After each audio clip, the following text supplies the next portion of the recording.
I always thought of myself as the good daughter, the one who would always be there for my parents no matter what.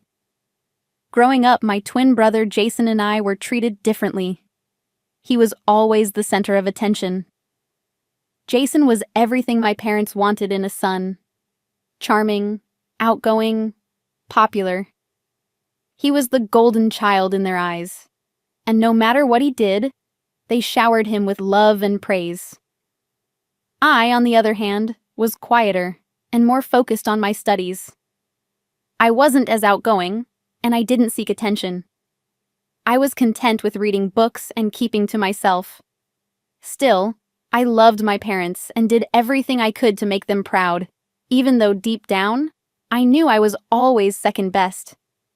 It hurt, but I never said anything. I just accepted my place. As we grew older, things didn't really change.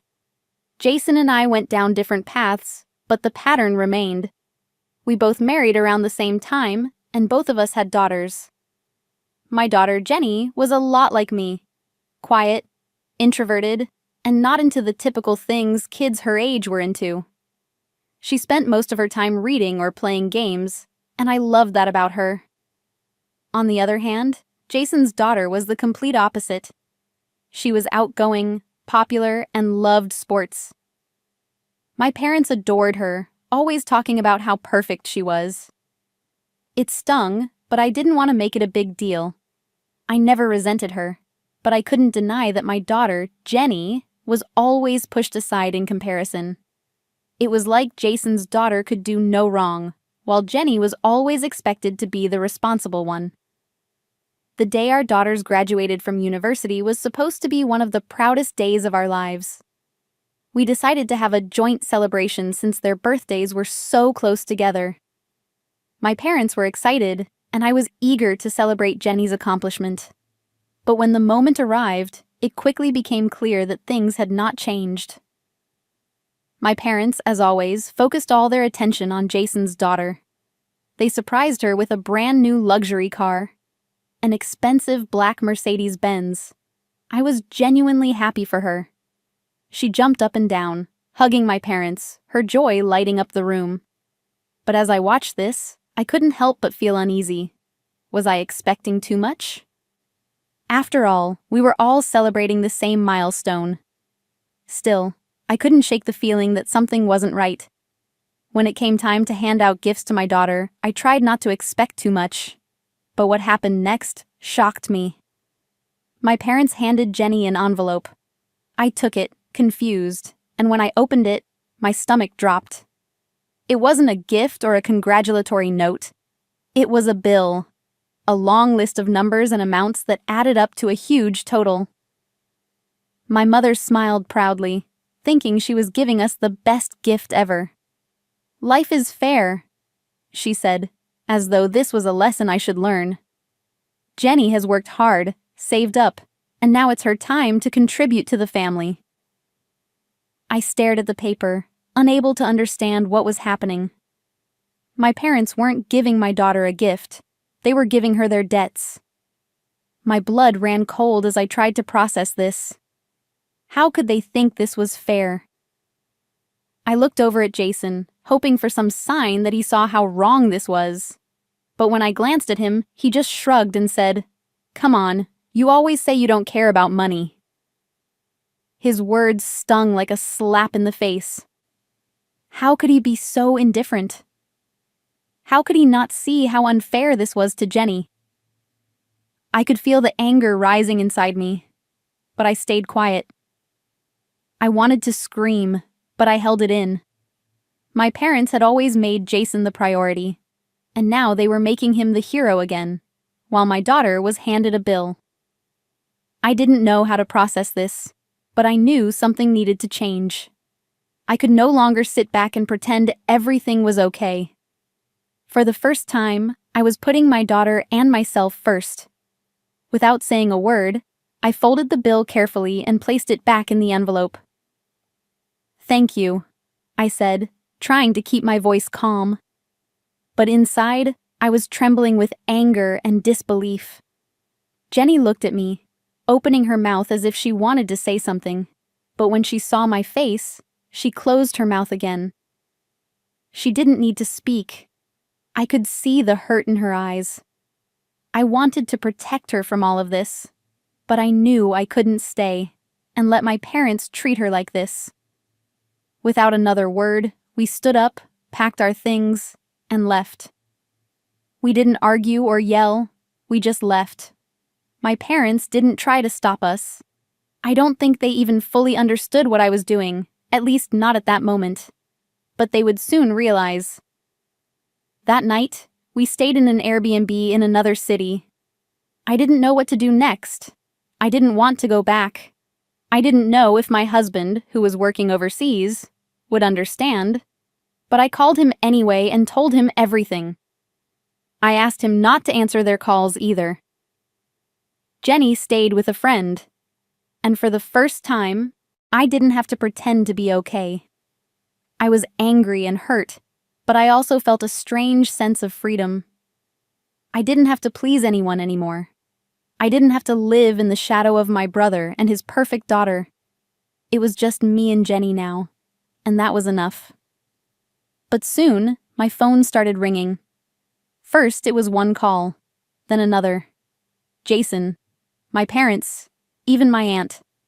They all wanted to talk, but I ignored them. I wasn't ready to face them yet. The calls and messages kept coming. At first, they were just casual check-ins.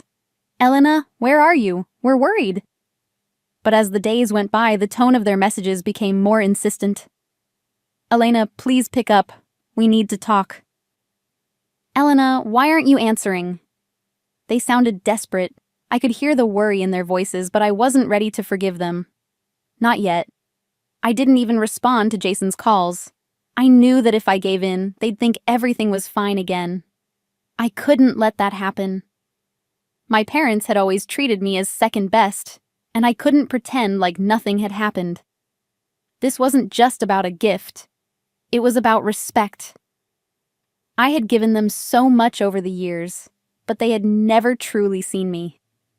Now, I was finally standing up for myself. After the first week, Jason called again. This time, his voice was more desperate. Elena, please, just come back. We need to talk. Mom and Dad are struggling. But I didn't want to hear it. The more I thought about it, the angrier I became. They had always asked me to clean up their messes. I'd always helped them when they needed money or support, but now it felt like they were taking advantage of me. They never saw me for who I was, only for what I could do for them.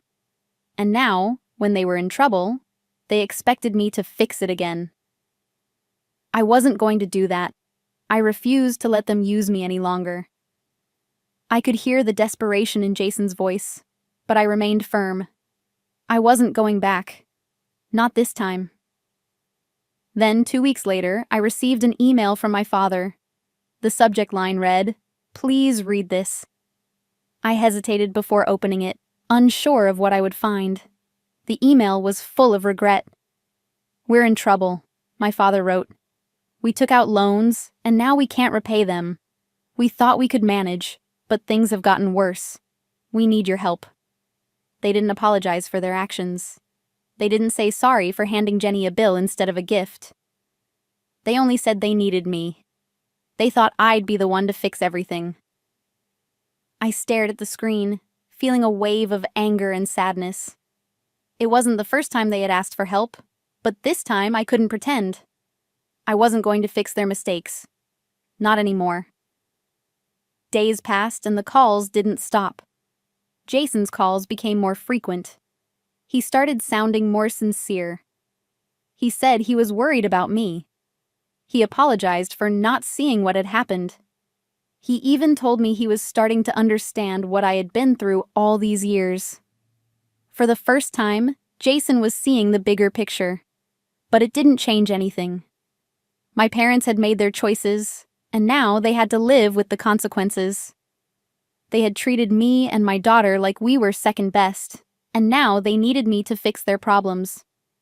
I wasn't going to be their safety net anymore. As much as I wanted to heal the family, I had to be strong for Jenny. I had to set boundaries. A few days later, my aunt called. She was always the peacemaker in the family, trying to smooth things over. This time, her voice was different, softer, almost pleading. "Elena, please, we need to talk. Your parents are really struggling. They miss you so much." But I wasn't ready to forgive them. I knew they weren't truly sorry. They were sorry because they were losing everything. I asked my aunt the same question I'd been asking myself. Why did they buy Jason's daughter a car when they were in so much debt? There was a long pause. Finally, she answered. They thought they could manage. They wanted to give Jason's daughter the best, but they didn't expect you to leave. It all came down to this. They had put Jason's daughter first, and now they were facing the consequences. Even after everything, my parents still didn't understand why I was upset. They didn't see it as favoritism. They saw it as giving Jason's daughter a reward. But I couldn't let it go. The truth was that they never really saw me. They didn't understand how hard I worked, how much I sacrificed, or how much I had given up for them. When they handed my daughter a bill instead of a gift, it was the final straw. I had been the one who always did the right thing, the one who always helped. But I was tired of being the one left behind. I wasn't going to be their backup anymore. It was time for them to face the consequences of their actions. The calls kept coming, but I didn't answer. Jason sent me more emails, apologizing for his part in all of this, but I ignored them. He had made his choice, and now he had to live with it. Life moved on, and I focused on what was important. My daughter and my own happiness. I was free from their drama. Weeks passed in silence. I didn't hear from them. I didn't want to hear from them. But then, one day, a package arrived. It was from my parents. I opened it slowly, wondering what they were trying this time. Inside was a simple letter. They apologized, admitting that they had lost something more important than any material gift. They didn't expect forgiveness, but they wanted me to know they loved me. I read it twice before tossing it in the trash. It was too little. Too late. Jason continued to send emails, but I didn't respond. He had chosen his side, and now he had to deal with the fallout. My family's regrets didn't matter to me anymore. I had been the one who always tried to fix things, but now I was done. I had learned that my own happiness was more important than their approval. I didn't have to carry their burdens anymore. I was moving forward, building a life for myself and my daughter. It wasn't easy, but I was finally free.